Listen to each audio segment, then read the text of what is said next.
diálogo hace de media un escenario para presentar propuestas, analizar la situación y ver cómo logramos que el país marche mejor. Omar Fernández. Omar, en América Latina se está sucediendo un fenómeno. En muchos países han surgido candidatos que se han convertido en presidentes de los llamados gente que normalmente ni siquiera política hacía. Muchos casos. El de El Salvador, también en Argentina, lo propio ha sucedido en otras naciones. Ante la falta de fundamentos políticos, de discusión de ideas, de ideología que se está verificando a nivel global en el mundo y que se siente en República Dominicana también, no hay temor en ustedes, lo que se ejercitan en la política, de que aquí pueda surgir un outsider, una figura que ante el hecho de las cosas que le critican a los políticos pueda meterse en cualquier momento en el escenario? Mire, ese fenómeno uno lo ve como más frecuente cada vez más, sobre todo en América Latina.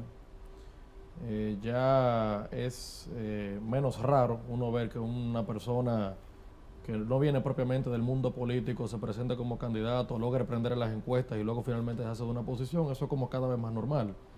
En República Dominicana puede ser que llegue en algún momento. Hoy no lo veo todavía como tan... No lo veo en el corto plazo aún. Podría surgir alguna figura. Ahora también yo lo que sí noto es que esas figuras se cuelan y logran permear cuando existen crisis económicas, cuando existen debilidad institucional, debilidad en términos democráticos, porque yo vi incluso, ahora me parece que fue Latino Barómetro recientemente, que vi en una encuesta que hacían que cerca de 7 de cada 10 latinos no les importa si viven en democracia o no, siempre y cuando sus problemas básicos estén garantizados y sean resueltos.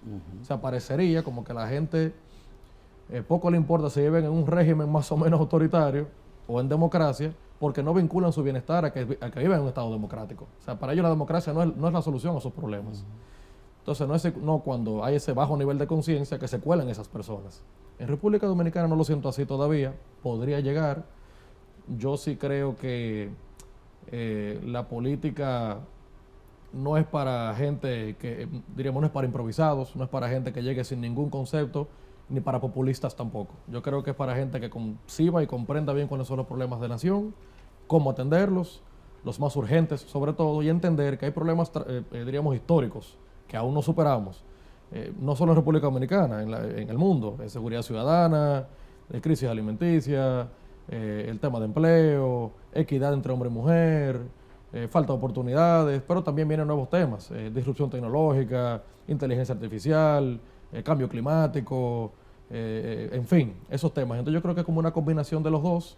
Cuando los políticos entienden esos problemas, saben cómo abordarlos, es lo que yo creo que le da estabilidad a largo plazo a los países. Ahora, Omar, ¿cómo lo ven ustedes? ¿Cómo lo ve un político? Eso que Salvador pregunta es un tema de preocupación, sobre todo, como dice, en América.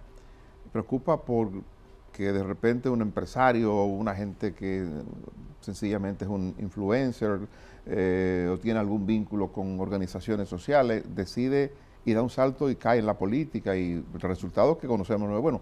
Yo le pregunto, ¿cómo lo ven ustedes con la gente que ustedes consultan? Omar, que anda haciendo política, que quiere que la gente le vote para ser senador de la República. Esa parte del fortalecimiento o el debilitamiento del sistema de partido, ¿cómo se aborda? ¿Le preocupa a la gente común? ¿Ustedes lo tratan? Sí, mire, y algo curioso es que cada vez más, mientras converso con gente, me doy cuenta que se le pone atención a la importancia del contrapeso y del equilibrio en los espacios de poder. O sea, siento que cada vez hay más conciencia sobre la importancia de que el poder no se vuelque totalmente hacia un solo lado, porque el poder absoluto corrompe absolutamente. Y yo creo que es importante cuando se tienen voces, evidentemente la oposición por definición es minoría, pero una minoría que sea responsable, que sirva de contrapeso, que advierta y alerte a una población cuando lleguen cosas que no van de la mano con los intereses nacionales. Yo creo que eso es un buen equilibrio. Caminando mucho en la calle, por ejemplo, me pasa algo, don Dani, y es que no importa el sector que me encuentre, es raro el día que alguien no me diga, Omar, yo quiero que tú seas el próximo Bukele dominicano. O sea, la gente tiene muy como en la mente, como a Nayib Bukele lo tiene muy presente. Evidentemente es un gran mercadólogo, el presidente Bukele, ya lo sabemos.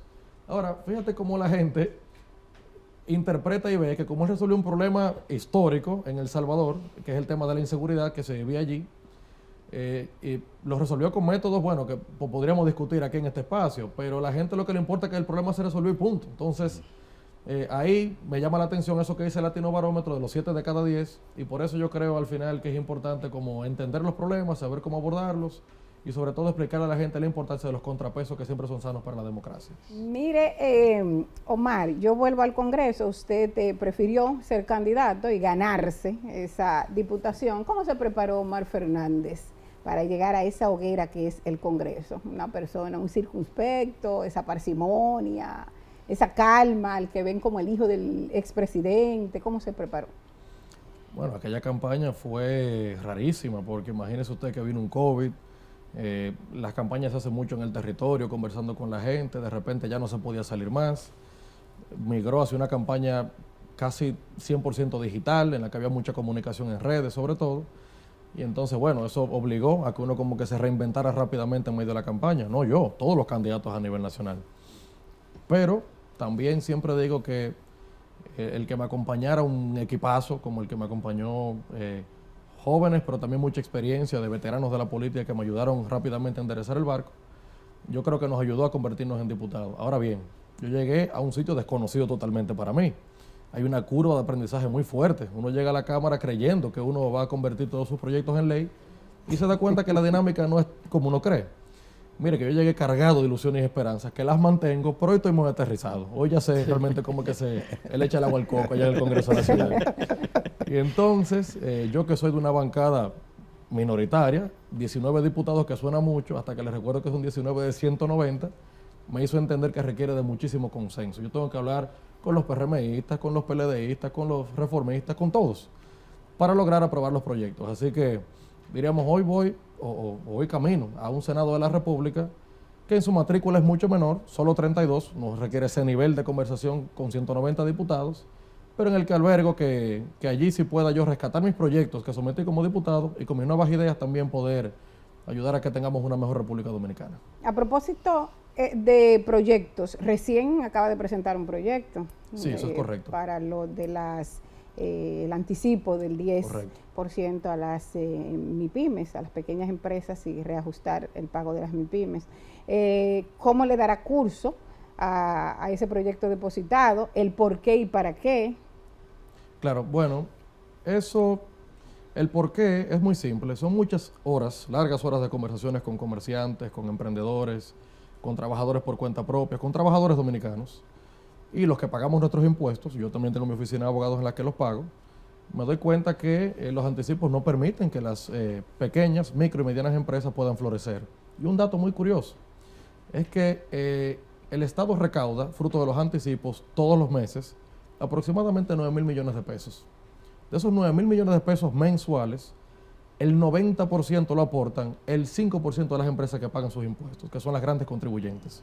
Y el 10% restante lo aportan el 95% de las empresas, que son las micro, pequeñas y medianas. Uno se cuestiona qué tanto trauma puede representar para un Estado pensar en los que menos pueden, pero que sí que le hace la diferencia, revisar el tema de los anticipos. Y lo que planteo en ese proyecto de ley, que es una reforma al Código Tributario, su artículo 314, que en el caso de las microempresas, que son empresas que tienen 10 empleados o menos, ya no paguen más anticipos. Y en el caso de las pequeñas y medianas, que le calculen los anticipos en base al 50% de los impuestos liquidados en su ejercicio anterior. Porque es que el anticipo anticipa una proyección de ganancias que tendrás el año que viene, que puedes tenerlas o no.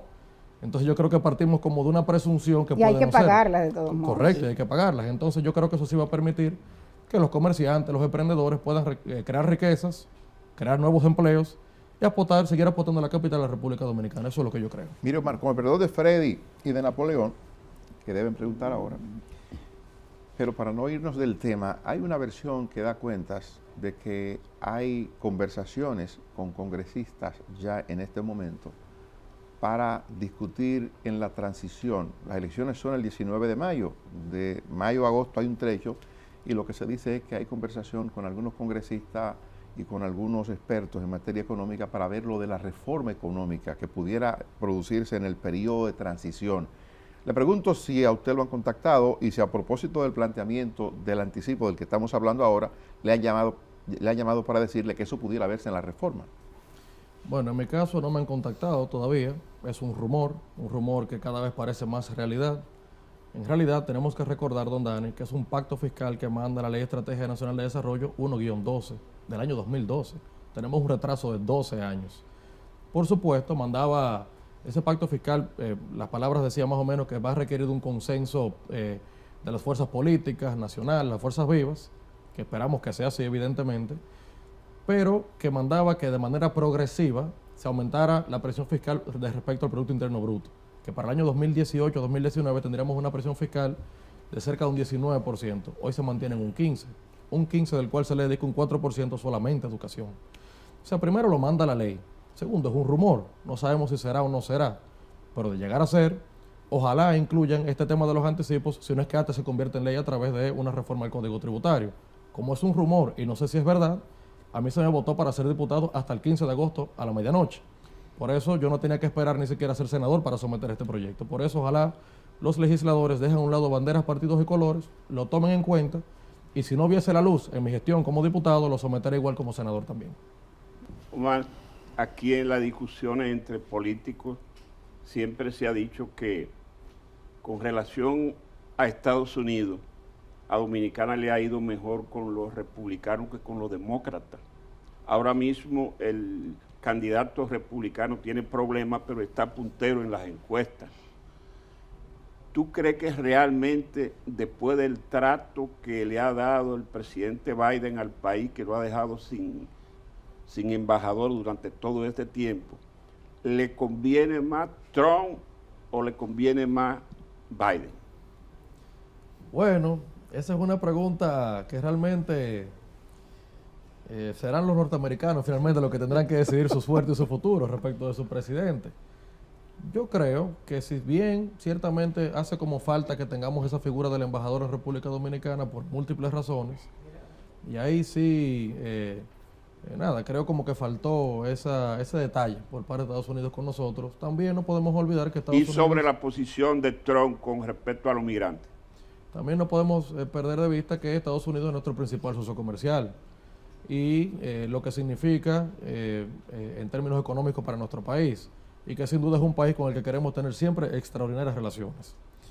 Ahora bien, en el caso de el presidente Trump y su política de migración, yo coincido totalmente. Yo creo que todo el que se encuentra de manera irregular en territorio, en este caso dominicano o en Estados Unidos, ¿verdad?, de vuelta para su país, de la nacionalidad que sea, porque también se nos quiere endilgar a nosotros y ahora veo con mucha preocupación cómo se quiere tildar de que los dominicanos somos racistas, aquí se aplica el racismo y nada que ver.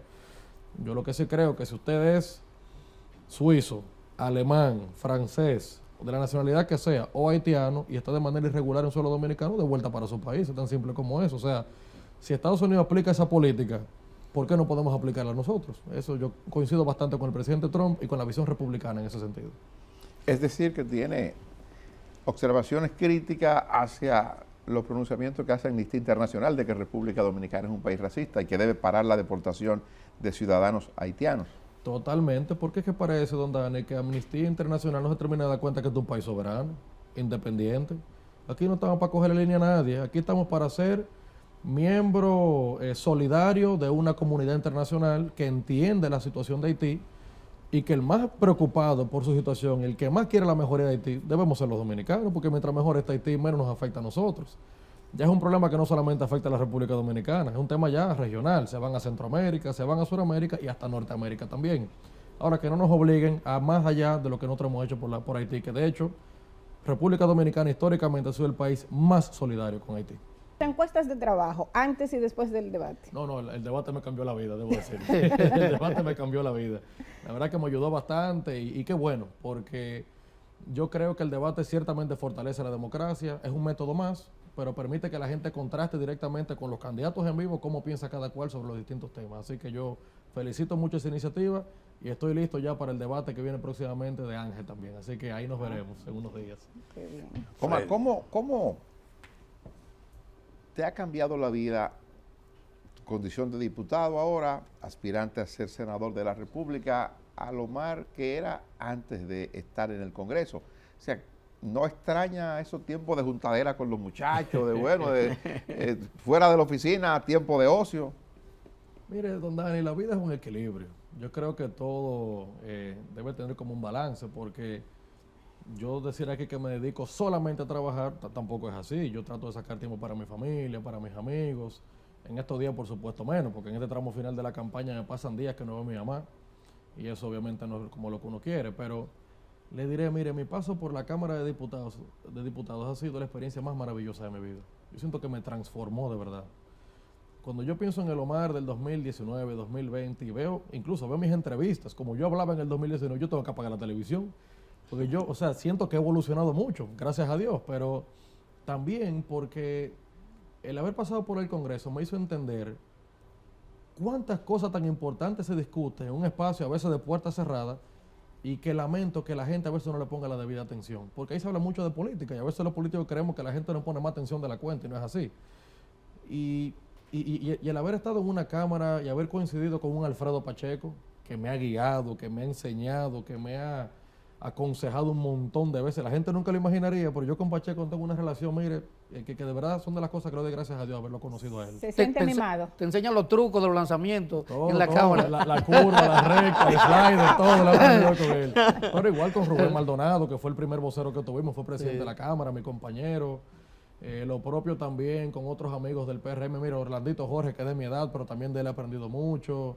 Lo propio con Juan Julio Campos Ventura del PLD, con un montón de gente. O sea, haber logrado llegar a esa Cámara de Diputados, que somos solo 190 de 11 millones de dominicanos, es una experiencia de verdad que para mí es transformadora. Así que sin duda yo siento que hay un antes y un después en mi vida a partir de mi ingreso a la Cámara de Diputados. Dos preguntas. En ese sentido, los partidos, todos, ahora, la ideología técnicamente no existe.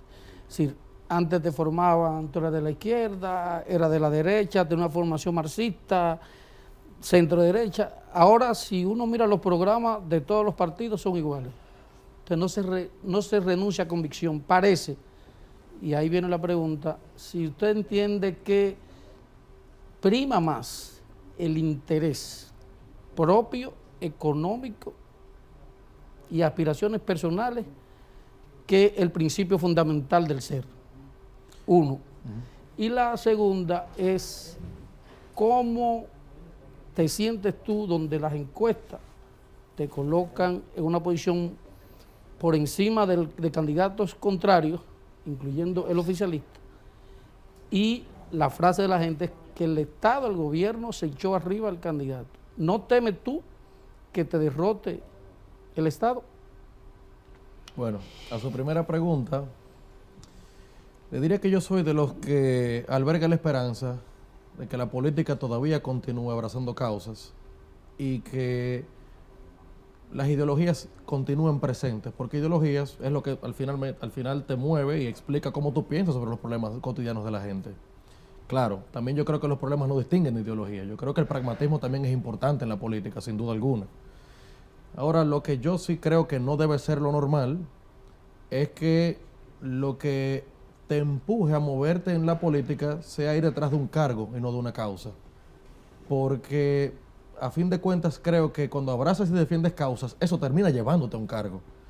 Pero ver la política como mecanismo de ascenso social o económico es algo muy contrario a lo que yo creo que para lo que está concebida la política en sí misma. Entonces, en conclusión, lo que le quiero decir es que yo soy de los que quisiera ver en todos los partidos políticos, no solamente en la Fuerza del Pueblo, gente que empieza a participar de la política de manera comprometida y decidida porque abraza causas y no porque va detrás de un cargo solamente. Y en el caso de su segunda pregunta, mire, cuando uno ve encuestas, las encuestas siempre se ha dicho que son la fotografía de un momento, Sí. reflejo de lo que se vive en ese momento. Ahora estamos en una etapa electoral en la que inician las guerras de encuestas. Cada partido, cada candidato, o de frente o por detrás, manipula encuestas, las manda, cada cual evidentemente tirando los números que quisiera que le favorezcan. Uno ve muchos datos, uno ve muchos números en estos días, pero por suerte y gracias al Señor y por el trabajo que hemos hecho, yo no he visto la primera en la que yo quedé debajo. Ahora bien, eso lejos de ser una razón que me motive a cogerlo suave porque creo que estoy ganado, es todo lo contrario. Eso me motiva a dar, pero la milla extra en estos 30 y pico días que nos quedan por delante para ganar de manera contundente. Porque es que yo sé que va a ser una victoria difícil. Mire, yo estoy peleando contra un gobierno que es difícil de vencer y contra un candidato, no digamos él, porque no es su caso, pero sí sus padrinos, que están en un cuadrilátero tirando round y round y round, y yo sé que no va a ser fácil esto. Por lo que yo pararme aquí también y decir que esto está ganado, mire, yo siento que estoy ganado, pero siento que estoy ganado primero porque lo puse en manos del Señor y porque tengo un equipazo a mi lado que lo está dando todo para que ganemos de manera contundente ahora en mayo de este año. Agradeciendo infinitamente a Omar Fernández su comparecencia a este diálogo, la sinceridad de sus palabras al responder cada uno de las preguntas, de los pareceres de parte de sus anfitriones. Agradecido enormemente de que sacara de su tiempo de campaña para estar con nosotros en este diálogo a ACD Media. Sus anfitriones, Dani Alcántara, presidente de ACD Media, Belkis Castillo, directora de proceso.com.do, Freddy Sandoval, director de turismoglobal.com.do, Napoleón de la Cruz, director de prensa de ACD Media, y un servidor, Salvador Sánchez, le dicen buen feliz resto del día. Hasta la próxima entrega, Diálogo a ACD Media.